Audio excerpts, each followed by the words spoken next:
நீ ரட்சிக்கப்பட்ட அன்று காலை நீ ரட்சிக்கப்பட வேண்டும் என்று நினைத்து எழுந்திருக்கவில்லை. தேவன் உனக்காக வைத்த அந்த மறைவான அந்த திட்டத்தில் தான் நீ ஆசீர்வாதத்தில் மாற்றிக்கொண்டாய் என்று சொல்லுகிறேன். அப்பேற்பட்ட ஒரு தேவன் உனக்கு இருக்கும் போது இன்றைக்கும் அவர் உனக்காக திட்டங்களை திட்டிக் கொண்டுதான் இருக்கிறார். கரங்களை தட்டி கர்த்தருக்கு நன்றி சொல்லுவோம்.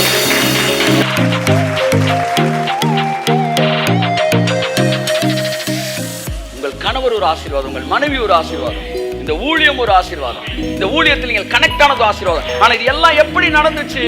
இது எல்லாம் தேவனுடைய ஹிடன் அஜெண்டால நடந்துச்சு. கரங்களை தட்டி கர்த்தருக்கு நன்றி சொல்லுவோம்.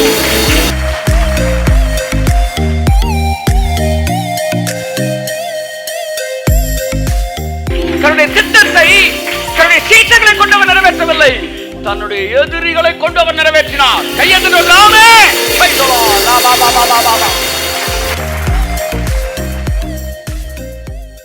ஒரே ஒரு வசனத்தை நாம் வாசித்து நம் தேவனுடைய வார்த்தைக்கு நேராய் இதனுடைய வார்த்தையை தியானிப்பதற்கு நேராய் கடந்து சொல்வோம். நியாயாதிபதிகள் 14ஆம் அதிகாரம் 1ஆம் வசனம், 2ஆம் வசனம், 3ஆம் வசனம், 4ஆம் வசனம்.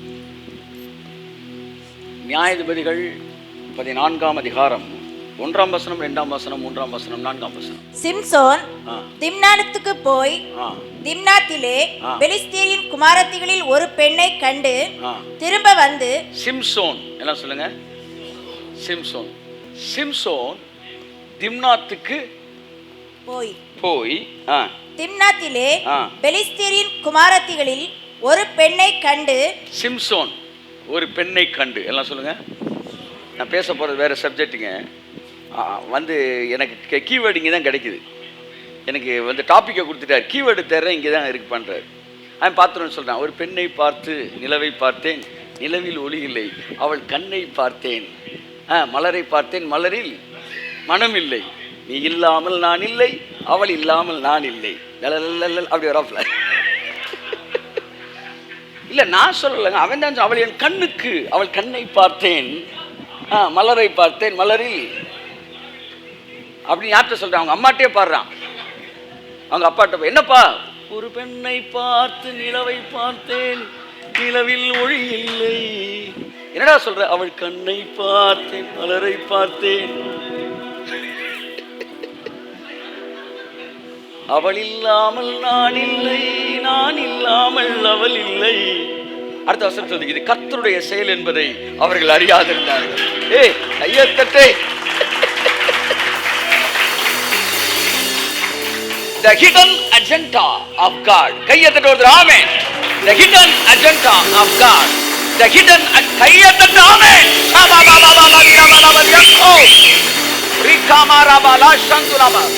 The snares of blessings. The snares of blessing.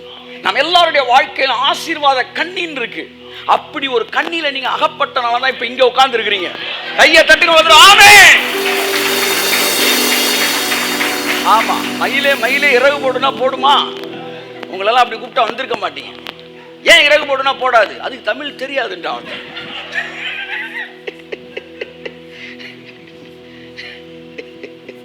ஏன் வாசல் தெளிச்சு குளம் போடுறாங்க தெரியுமா அப்படின்னு கேட்டேன். தெரியல. குளம் போட்டு வாசல் தெளிச்சு அழிஞ்சிரும்ல சார், அதனால அதை வாசல். அந்த மாதிரி உங்களெல்லாம் மயிலே மேலே இறகு பண்ணால் போட்டிருக்க மாட்டீங்க. நான்லாம் இந்த சட்டையை ரொம்ப விரும்புகிறேன் சார்.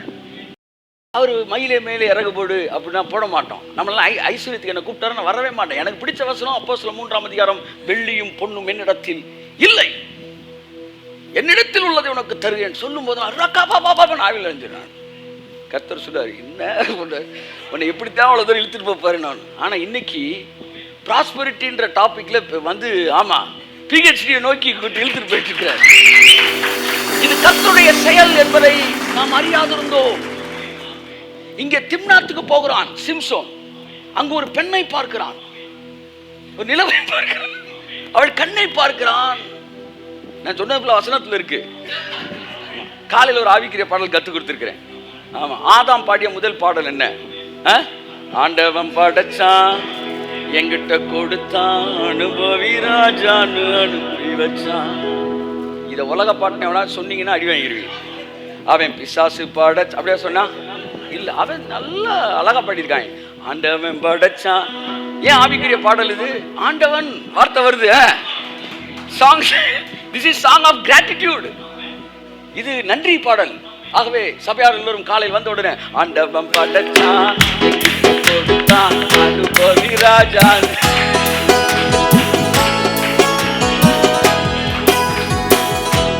இது சினிமா பாட்டுன்னு சொல்றதுக்கு ஒரே காரணம், அவன் சினிமாக்காரன் எழுதுனான்றதுனாலதான். அப்ப சொன்ன ஆளை வச்சு மேட்ரை வெளியே தூக்கணும்னா, நீ இன்னைக்கு பரிசுத்தம் பேசுற, நீ கூட பாவிதான் ஒரு காலத்துல. அதில் நீ சொல்றதை கேட்காம இருக்க முடியுமா? ஆனா நாங்க உங்களை பார்க்கல, நீங்க சொல்ற வார்த்தையை கேட்கிறோம். என்ன சொல்ல வரேன்னா, சுத்தம் உள்ளவர்களுக்கு சகலமும் சுத்தமாய் தருகிறது. அசுத்தம் உள்ளவனுக்கும் அவிசுவாசிக்கும் ஒன்றுமே சுத்தமாய் இருக்காது. வீட்டில் அவங்க அப்பா பார்த்தாலும் சுத்தமா தெரியப்படுறாரு, ரொம்ப மோசமானவங்க அம்மா பார்த்தா கூட சுத்தமா தெரியும், யாருமே சுத்தமா தெரிய மாட்டான். ஏன்னா அவன் அசுத்தம் உள்ளவன்.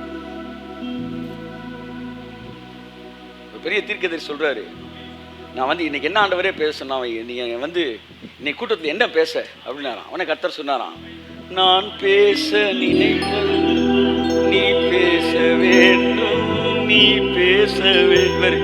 ஆமென் ஆமென்.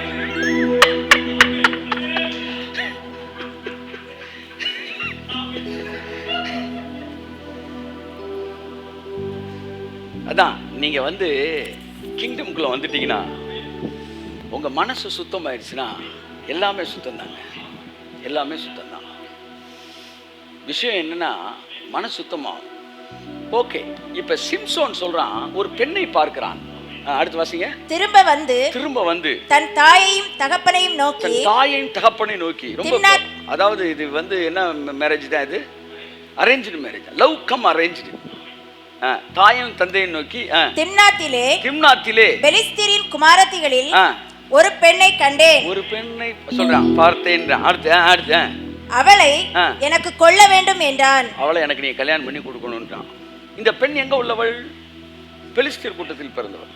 பெலிஸ்தீர் என்பவர்கள் புறஜாதி, புறமார்க்கம், சாதிக்க விரும்புறேன்ற மாதிரி ஆயிப்போச்சு.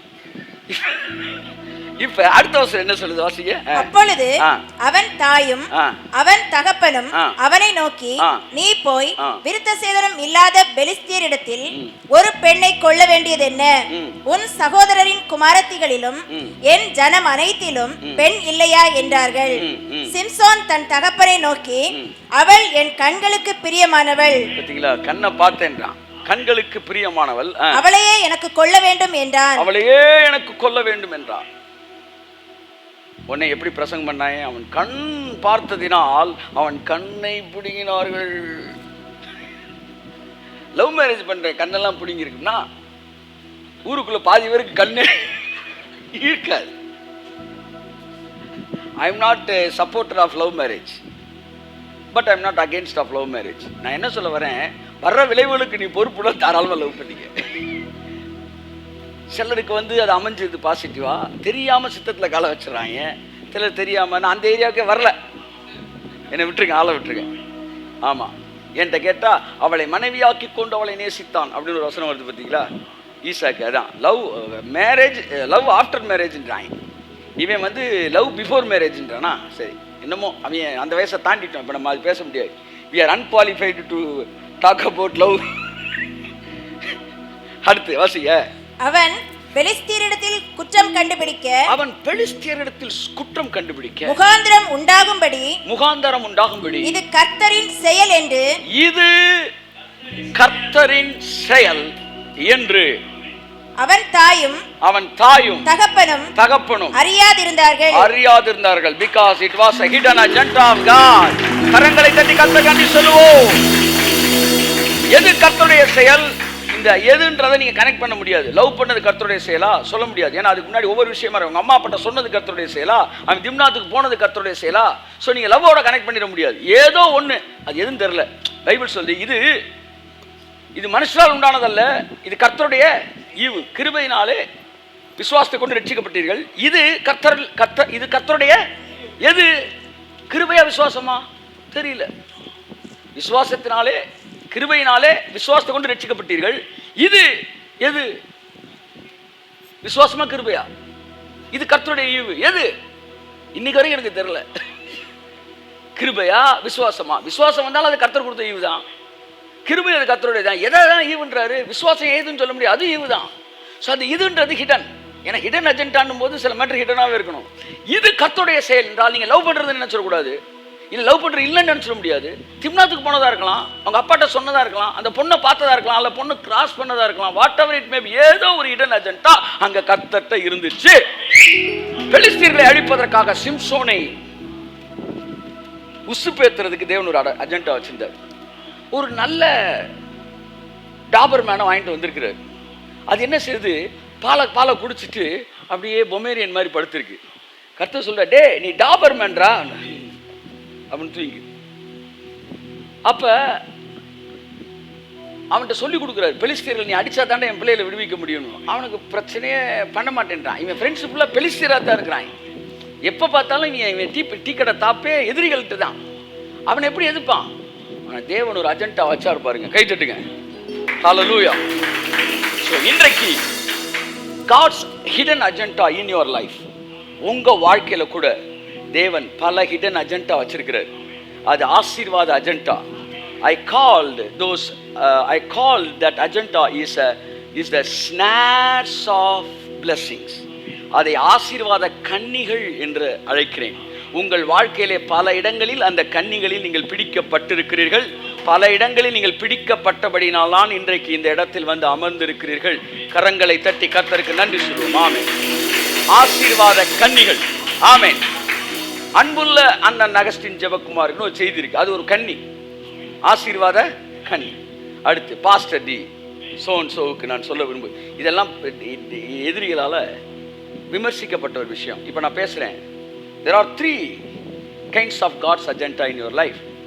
ஒன்று, in unexpected incidents, accidental incidents, எதிர்பாராத சம்பவங்களில் தேவனுடைய அஜெண்டா. எப்படி? எதிர்பாராத சம்பவங்கள். அடுத்து, God's hidden agenda in your mistakes too. உன்னுடைய தவறுகளில் தேவனுடைய அஜெண்டா. கைத்தட்டு. ஆமென். மூன்றாவது, in enemies plan.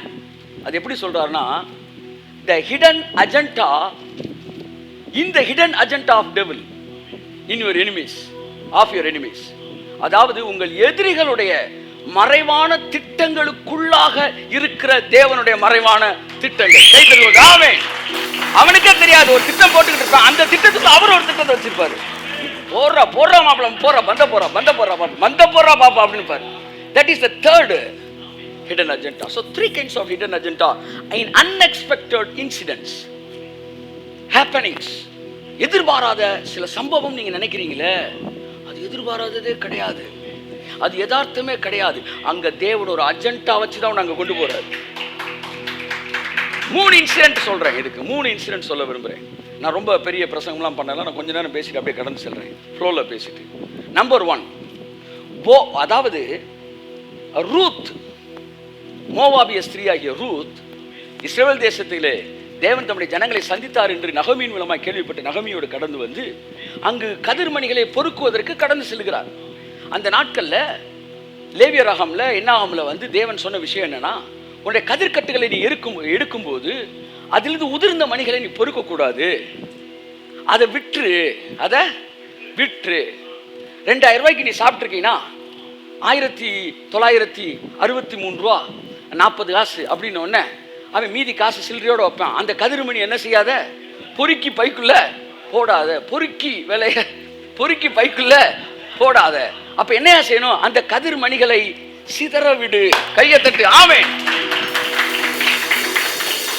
ஆனால் உன்னிடத்தில் வேலை செய்கிறவர்களுக்கும் உன்னுடைய பிள்ளைகளுக்கு ரூபாய் கொடுக்கும்போது கதிர்மணிகளை சிதற விடுகிறேன் என்று சொல்வாய். ஆனால் அவன் பொறுக்கி கடைசியில் மாறிவிடுவான். அவனிடத்தில் கேட்டு வாங்கு. கையை தட்டு. ஒரு தடவை கேட்டு வாங்கு. ஆனால் வெளியில் போகும்போது கதிர்மணிகளை சிதற விடு. நீ பழத்திலே, நீ உன்னுடைய அத்தி மரத்திலே பழங்களை நீ பறிக்கும் போது கடைசி பழம் வரைக்கும் என்ன செய்யாத, நோண்டி நொங்கு என்ன செய்யாத, எடுக்காத. அதாவது கருமையா இருக்காத, கஞ்சனா இருக்காத, செதற விடு. ஆமா, இருக்கிற ஃபுல்லா வலிச்சு என்ன செய்யாத, எடுக்காத அப்படின்ட்டார் கர்த்தர். தட் இஸ் வாட் வந்து காட் ஸ்டைல். அப்படி வலிச்செல்லாம் என்ன செய்யக்கூடாது, டிப்ஸ் கூட வைக்காமல் எடுத்துகிட்டு வர்றது, இல்லை மரத்தில் கடைசி பழத்தை தேடி பிடிச்சி ஏசுனார் கனியை தேடி மாதிரி தேடி எடுக்குது, அப்பெல்லாம் பண்ணாத ஃப்ரீயாக விடுறான்னார். இதை இஸ்ரவேலில் வந்து ஜனங்கள் என்ன செய்தார், நிலச்சு வாழ்ந்தார்கள், அதை ஃபாலோ பண்ணாங்க. அப்படித்தான் எல்லாருமே ஃபாலோ பண்ணும்போது அந்த அந்த சிதறிய கதிர்மணிகளை புறக்குவதற்கு ஏழைகள் காத்திருப்பார்கள். பாருங்க, தேவன் எவ்வளவு நல்லவரா சொல்லிட்டு அவர் சொல்றாரு, நீ கடைசி இதை மட்டும் எடுக்காதரா, திக்கற்றவன் எளியவன் அதை எடுக்கிறது விட்டுரு, நீயும் கூட எகிப்திலே திக்கற்றவனாய் அந்நியனாய் பரதேசியாய் இருந்தாய் என்பதை மறந்து போகாதே. நல்லா கை தட்டுங்களேன்.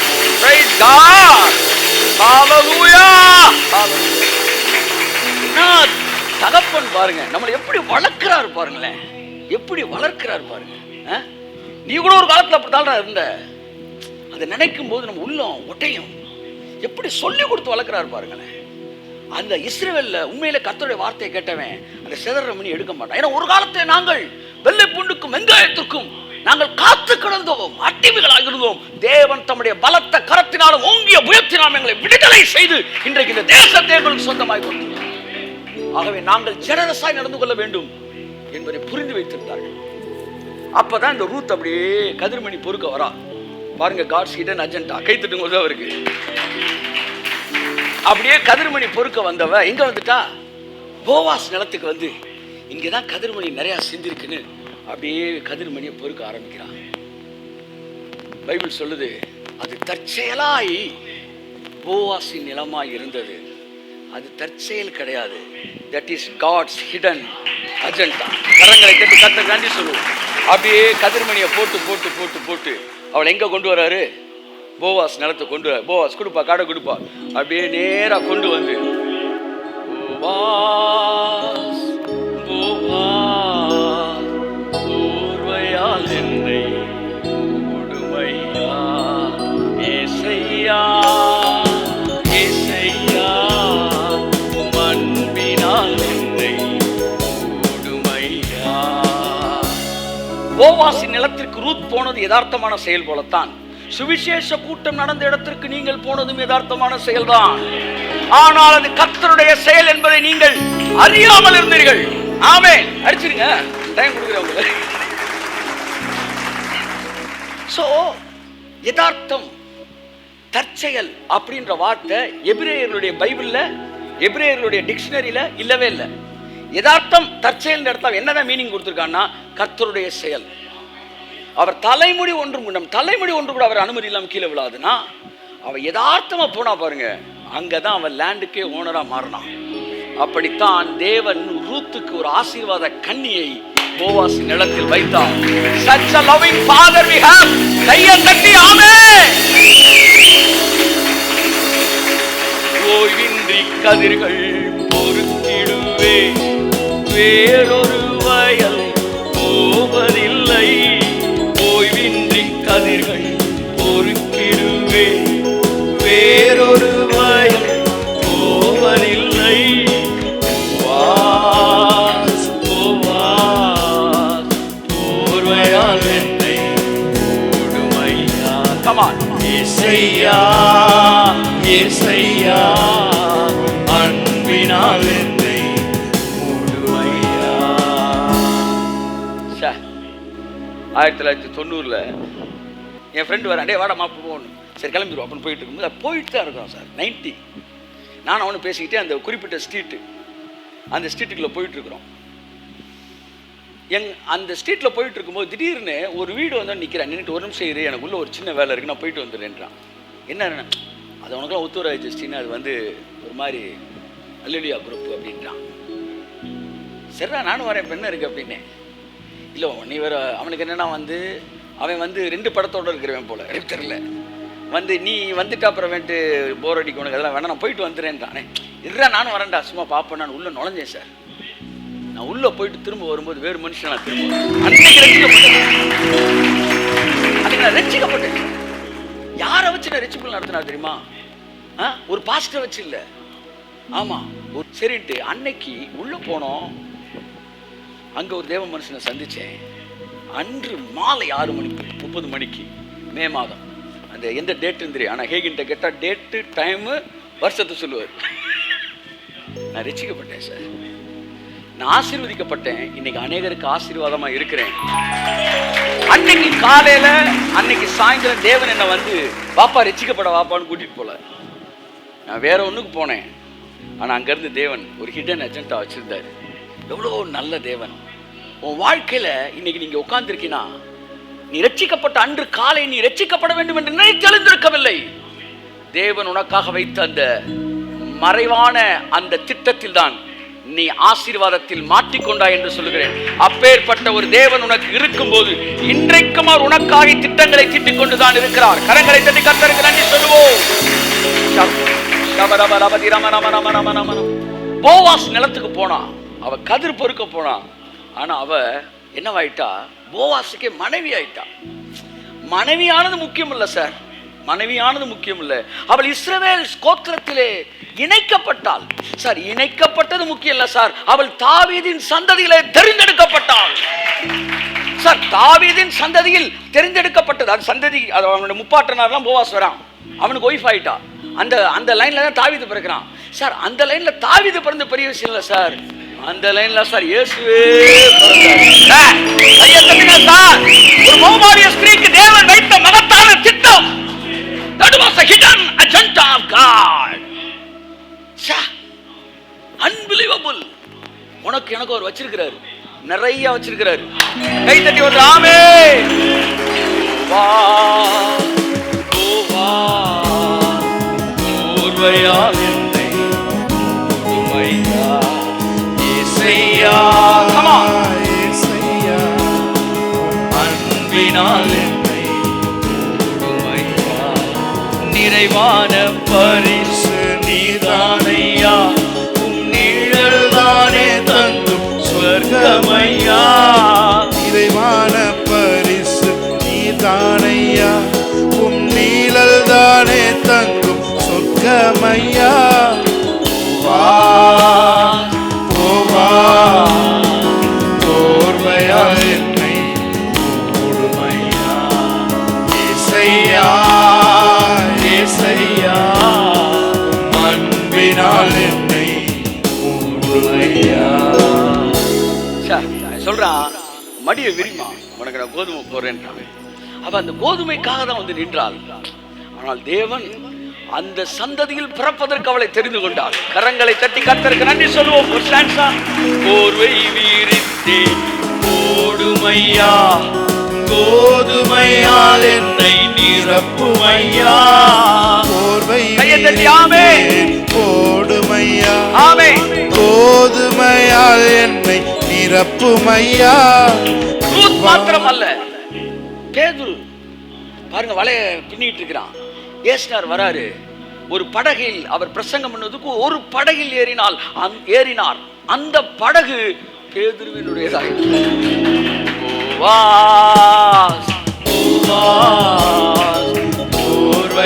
என்னை மூடுமையா. இசையா இசையா அன்பினால் என்னை மூடுமையா. உங்க வாழ்க்கையில திரும்பி பார்த்தா இன்னைக்கு வச்சிருக்கிற மிகப்பெரிய ஆசீர்வாதங்கள் எல்லாம் ஒரு யதார்த்தமான சம்பவத்திலிருந்து வந்ததுதான். அன்று இரவு யதார்த்தமாக இயேசு பேதுருவின் படகில் ஏறினார். அது தேவனுடைய திட்டமா இருந்தது. அன்று இரவு முடிஞ்சோன்னு சொன்னாரு, ஆழத்திலே கொண்டு போய் படக போடு, வலைய போடு. போட்டான், நிறைய வந்துச்சு. என்ன அவனுக்கு மீன் கொடுத்ததா மேட்ரு இல்ல, அவனை திருச்சபையின் பிரதான அப்போஸ்தலனாய் தேவன் மாற்றினார். எங்கேயோ கடந்த ஒரு மீன் பிடிக்கிறவனை இன்னைக்கு உலகமே பீட்டர் இல்லாட்டி நோ மேட்டர் என்பது போல தேவன் மாற்றினார்.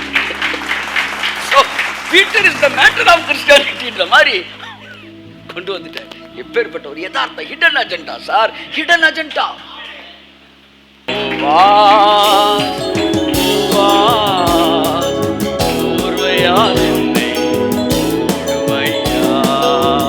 In every blessing there is a hidden agenda. You did not even expect that blessing, but it was God's hidden agenda. இன்னைக்கு செல்வாங்க உட்கார்ந்திருக்கானா, it's God's hidden agenda. I met him as an accident. இன்னைக்கு one of the important leader. நீ விஜய் இங்க இருக்கிறார்னா when I met him it was an accident. இவங்கெல்லாம் இன்னைக்கு மிகப்பெரிய ஆசீர்வாதங்கள். உங்கள் கணவர் ஒரு ஆசீர்வாதம், உங்கள் மனைவி ஒரு ஆசீர்வாதம், இந்த ஊழியம் ஒரு ஆசீர்வாதம், இந்த ஊழியத்தில் நீங்கள் கனெக்ட் ஆனது ஆசீர்வாதம். ஆனா இது எல்லாம் எப்படி நடந்துச்சு? இது எல்லாம் தேவனுடைய ஹிடன் அஜெண்டால நடந்துச்சு. கரங்களை கட்டி கர்த்தருக்கு நன்றி சொல்லுவோம்.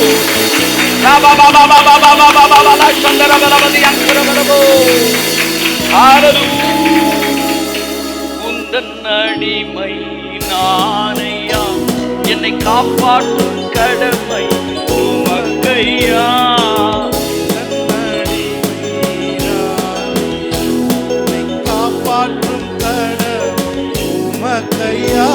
அடிமைன்ற வார்த்தையை நிறைய பேர் வந்து அதிகமாக பயன்படுத்தி விரும்ப மாட்டார்கள். நான் ரொம்ப அதை விரும்புவேன். ஏன்னா ஒரு அடிமை வந்து அடிமைன்னா ஒரு பெரிய ஆசீர்வாதம் சார். இப்போ யோசேப்பு அடிமையாக்கிட்டாங்கல்ல, அடிமையாக்கின பிறகு அவன் காணான் அப்பா அப்பான்னு அழுகிறான். அவன் ஏய் வா எகிப்துக்கு அடிமை தான் விரும்புகிற இடத்துக்கு போக முடியாது. அவன் எங்கே கொண்டு போக நினைக்கிறானோ அங்கே தான் கொண்டு போவான். அப்படித்தான் இவன் அப்பாட்ட போகணும் எதுக்கு அண்ணங்கிட்ட கொட்டு வாங்குறக்கா? அப்பாட்ட போன அழுதுகிட்டே இருக்கான். அவன் நேராக கொண்டு போய் எகிப்து சிங்காசனத்தில் உட்கார வச்சிட்டாங்க. கையை தட்டு. அடிமையா இருந்தா தாங்க ஆசீர்வாதம். நீ நரகத்துக்கு போறேன் அவரே வா பரலோகத்துக்கு, கையை தட்டு, அப்படியே பரலோகம் தூக்கிட்டு வந்து நம்மளை பரலோகத்தில் சேர்க்கிறாரு. ஸோ அடிமையா இருந்தா நீங்களே விரும்பினாலும் நீங்க நரகத்துக்கு போக முடியாது சார். ஆமா, ஏன்னா நீங்கள் உப்பு கொடுத்தபடினாலே நீங்கள் பாவத்திற்கு செத்து நீதிக்கு அடிமைகளானீர்கள்.